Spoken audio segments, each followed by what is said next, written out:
Now, I don't know if you guys could have guessed this by the type of content that I create, but like most people, I watch and enjoy anime. With Fairy Tail being the first ever anime that I've watched, and because of that, it'll always hold a special place in my heart. With that being said, though, it's a very small spot in my heart when compared to the Naruto series because, by all technicality, even though Fairy Tail was the first anime that I've ever watched, I've experienced the Naruto series first.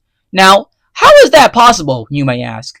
Ladies and gentlemen, let me introduce you to the Naruto Ultimate Ninja Storm games.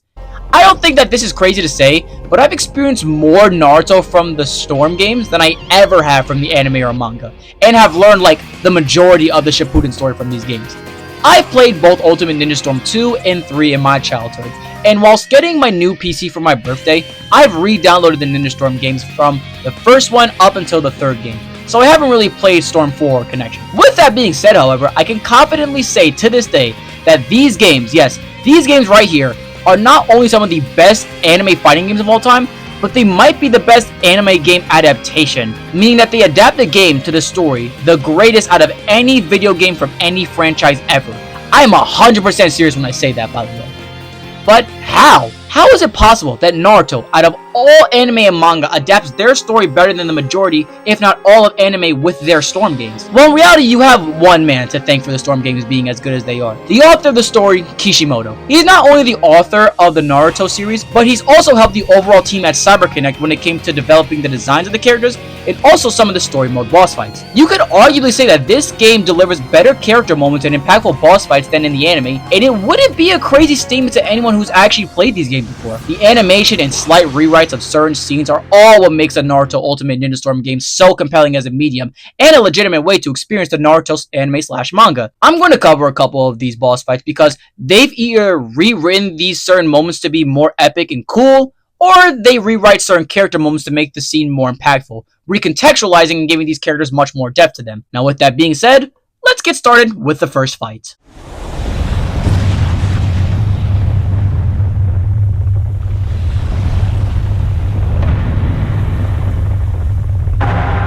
Burning Will of Fire! Naruto's Ninja Handbook! Grand Exposure!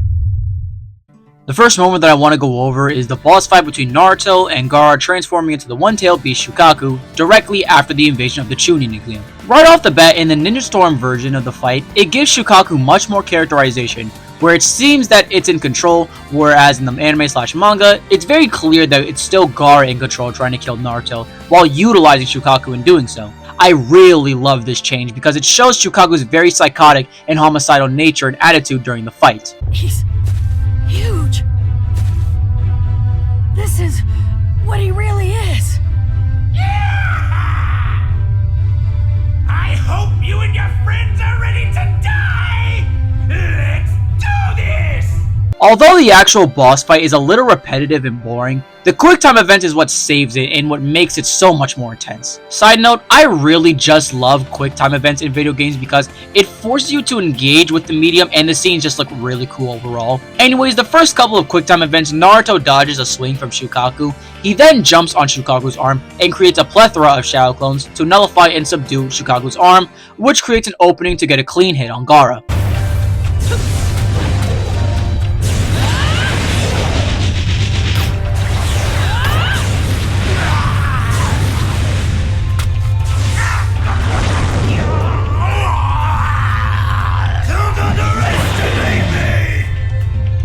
After fighting for a little bit more, we get the other quick time events, and these are really cool. Naruto summons Gamabunta to protect himself from a sand coffin from Shukaku. Gamabunta then hits Shukaku with a clean ass. Here I come. And Naruto finds an opening on Gaara. He then gets grabbed by sand, which he utilizes the Nine Tails chakra to escape Gaara's sand.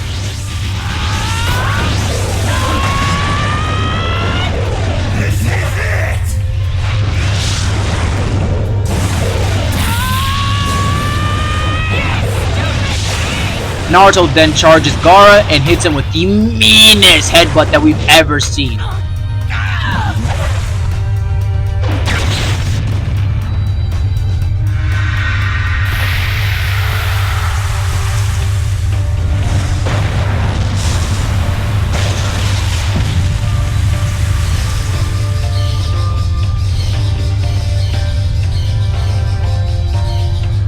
Then, of course, when they both fall over and have that very heartful conversation about how Naruto is strong because even though he's similar to Gaara in being pretty lonely and rejected by the other people around him, he's strong because of the people that he surrounds around him that accept him and love him. Overall, a pretty good fight, and I wanted to talk about it because of the characterization of Shukaku and also the really cool Gamabunta quick time events. But this is nothing compared to what else we have in store.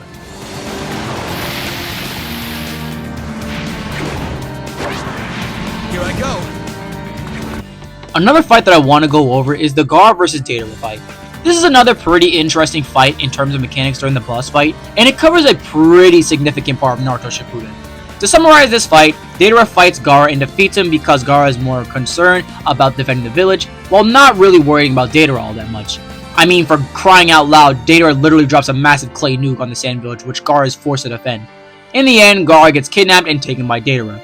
The fight is a bit campy, I won't lie, but it's because both of Deidara and Gaara's arsenals are very long-range oriented. Now in Ultimate Ninja Storm 2, this fight is honestly one of the most fun and unique boss fights in the entire series. It does copy some of the campy portions from the anime/manga, like at the beginning, Deidara is on his clay bird avoiding attacks while Gaara has to shoot sand in order to get Deidara close to him. Then we get to the quick time events. Deidara throws birds at Gaara and he slaps it away with sand. Gaara launches some sand back at Deidara, which catches him. Then we get one of my favorite portions of any fight in the entire Naruto series.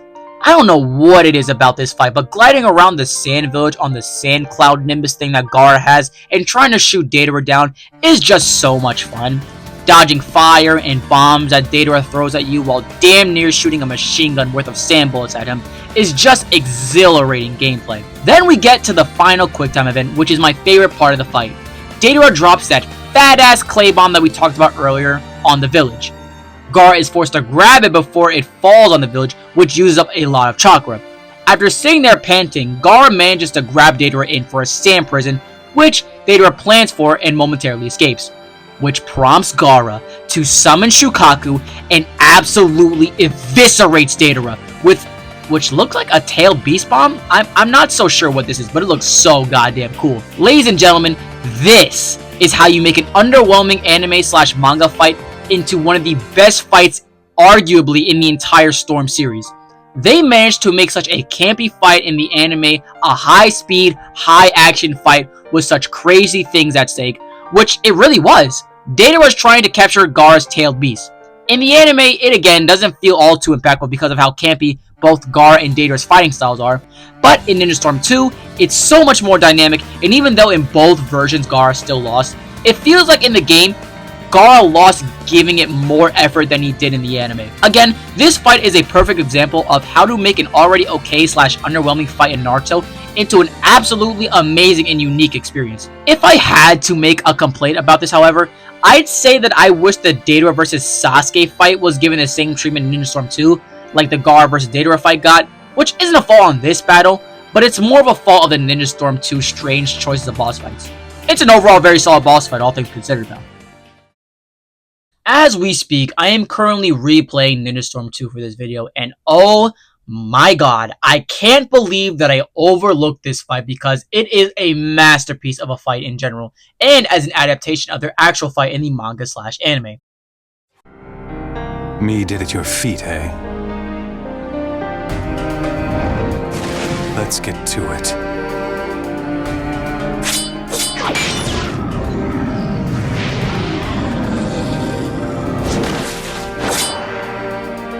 Originally, I was only going to do 3 fights, one for each of the Storm games that I've played, but I can't leave this fight off the list just because of how great it is. Now, this fight is obviously adapted from the fight between Sasuke and Itachi at the Uchiha hideout. This fight in the anime itself is already an amazing fight. But again, I think the Storm series deliver a slightly greater experience in the boss fight. We start off in the actual Uchiha hideout fighting Itachi, and there's this one really smart part that I completely forgot about when playing this game. If you and Itachi throw chakra-infused shurikens at each other, you get a small quick time event of throwing ninja tools and ninja shurikens at each other, trying to overpower one another. I absolutely love this because it goes back to the flashbacks before the encounter, where Sasuke is reflecting on his life with Itachi before the massacre, where he's pleading for Itachi to teach him the shuriken jutsu, which Sasuke is forced to teach himself to do since Itachi never taught it to him. In our first QuickTime event, we get both Sasuke and Itachi hitting a fireball jutsu at each other, with Sasuke's overpowering Itachi's. Being overwhelmed, Itachi uses Amaterasu to clear the fire and forces Sasuke to exit above the hideout. While both at the top of the hideout, Sasuke uses Kirin, which looks beautiful by the way. Did I mention this game came out in 2010 by the way? Like, look how beautiful this looks. Anyways, he strikes Itachi with Kirin, which nearly kills him.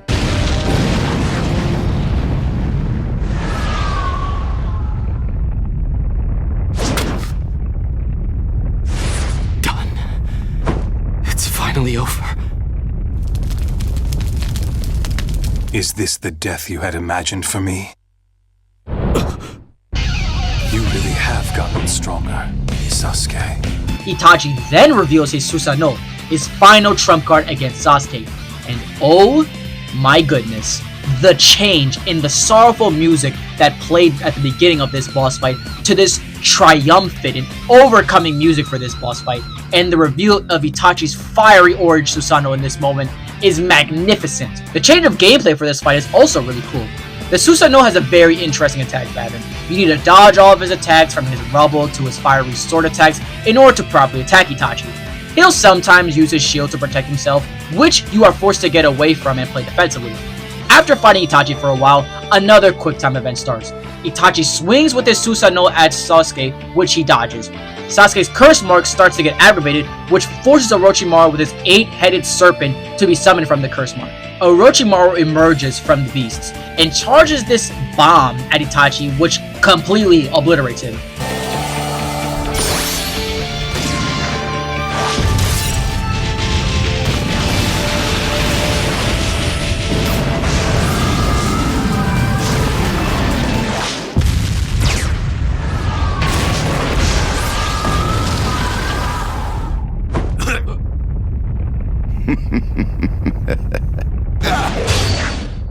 Or so we thought, because Itachi's Susanoo sword completely pierces Orochimaru and kills him, absorbing him into the Susanoo gourd, freeing Sasuke of his curse mark.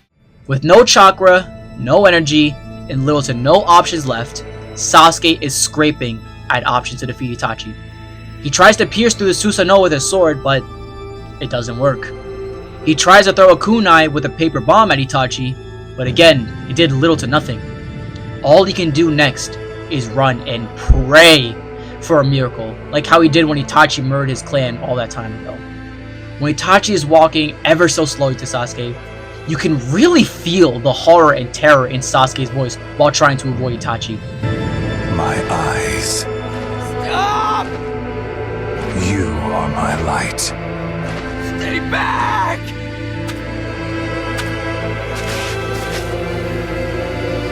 Sasuke.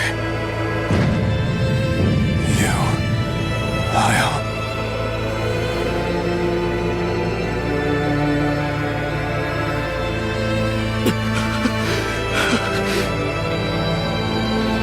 And of course, as Itachi touches Sasuke's forehead, he collapses. Again, an amazing boss fight. It adapts an already amazing boss fight in the anime into an even better fight into the game. No notes, 10 out of 10. With that being said, however, this isn't my favorite boss fight in the series. I saved my favorite mission for last because it's the mission that I have the most to talk about and is the main inspiration behind this entire video. Ladies and gentlemen, I bring you... Prologue. Nine-Tails attacks. We start off with Minato, facing off with Obito while the village is being attacked by the Nine-Tails. After fighting for a bit, we cut to the village engulfed in flames by the Nine-Tails carnage. As the villagers are scrambling for help, the third Hokage emerges from the flames in anguish, with the Anbu by his side, and rallies all of the shinobi to help defeat the beast, and the gravity of this scene is further increased with the amazing soundtrack that is being played while the fight is happening. I really can't express how much the soundtrack is enhancing this fight, dude. I mean, just listen to the track playing in the background.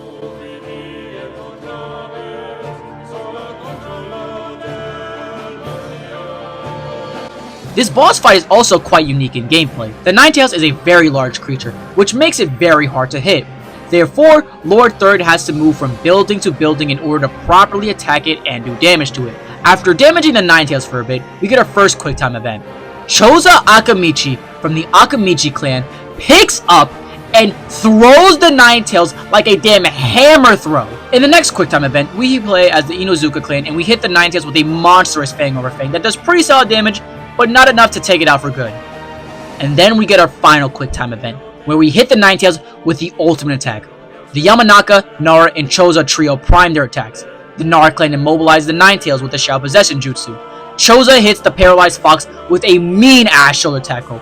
With the fox stunned and dazed, Inoichi tells everyone to attack the fox with a synchronized attack, and the shinobi hit the Ninetales with everything they have in order to defeat it, from fireballs and ninja tools, and they defeat the Ninetales. Do you guys see why I adore the scene in this boss fight? This is my favorite boss fight and adapted moment in the entire Storm franchise. It does so many things perfectly. For one, it gave us insight on a pretty significant event that we didn't know much about. Yes, we knew about Obito and why he decided to invade the village with the Ninetales, but we never truly saw how the village dealt with the Nine-Tailed Fox before it was sealed away until this game. 2, it shows you why the different clans are respected and held into such high regard in the Hidden Leaf, and how powerful they are to defend themselves from the Ninetales attack. I promise you, I couldn't care any less about the clans that Choji, Ino, Kiba, or Shikamaru were from until playing this mission. This mission properly utilized each of these clans' special jutsus and abilities that, well, frankly, we haven't seen since, canon or not. And 3, just how goddamn epic and how much of a spectacle this whole fight was. Choza hitting the Ninetales with a shoulder tackle and throwing it across the village, and the whole village just throwing a barrage of attacks at the Ninetales is such an amazing visual and a spectacle for people playing through it. I don't think you could add more to this part of the mission that could make it any better than what we've gotten in Naruto Ultimate Ninja Storm 3.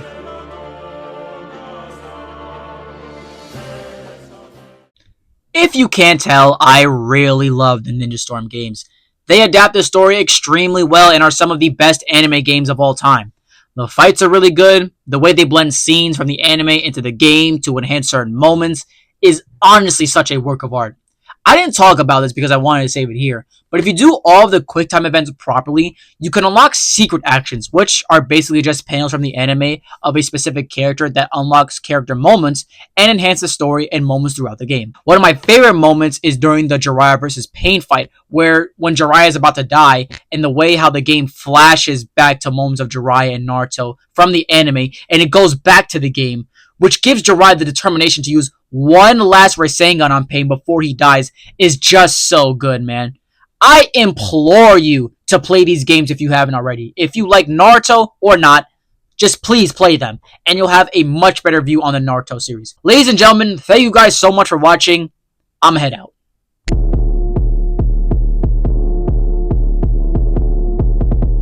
Can you go point, let them know that my hands really lethal? How many times did I see you? Twice, both of the times I just beat you. Text, clips, see through. I know you was mad when you see that we peeped you. If you still feeling no way, we could link broad days in the Addy, I'll meet you.